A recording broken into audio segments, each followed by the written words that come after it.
Breakthrough English with Jennifer. Like and subscribe.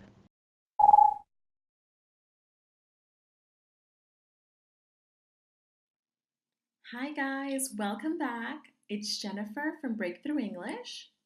Today we're going to be looking at a really interesting topic, very important when it comes to just beginning to learn the English language. We're going to need to understand and master the simple present. So let's take a look at today. What is the simple present? What's the structure? When do we use it? Let's take a look. So, the simple present is simply put a grammar structure in English. Now, grammar structure or a grammar tense is just a way in which we can determine time in English. We can use a grammar tense to talk about what's happening in the past, in the present, in the future. So, for that, we're going to use different grammar tenses. In this case, we're talking about things that happen in the present time or happen on a daily basis. So we're going to use the simple present. All right, so it says here, look at the bottom, it is often used to show habits, routines, and to express things that are true. So we want to use the simple present when we're talking about daily events and facts. The simple present is also used for instructions and fixed arrangements.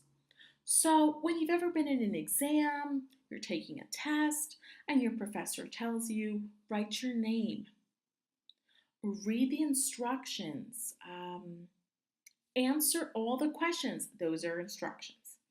And fixed arrangements, think of that as appointments. The meeting is at 5. Okay, great. So we know now that we have an arrangement at 5 p.m. So let's take a look at some examples. Here we have examples of habits, such as I wake up every day at 5:30. So that's a daily routine, something that happens on a daily basis. So we're going to use the simple present.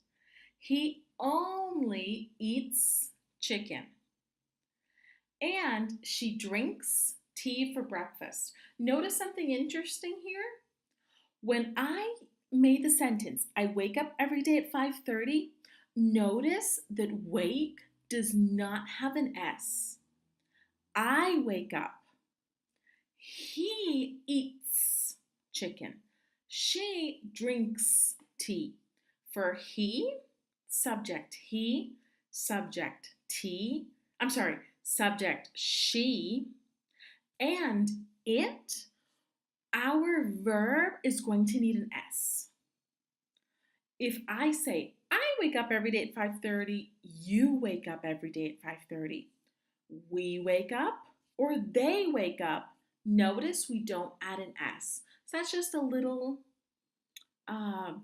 important aspect to take into consideration.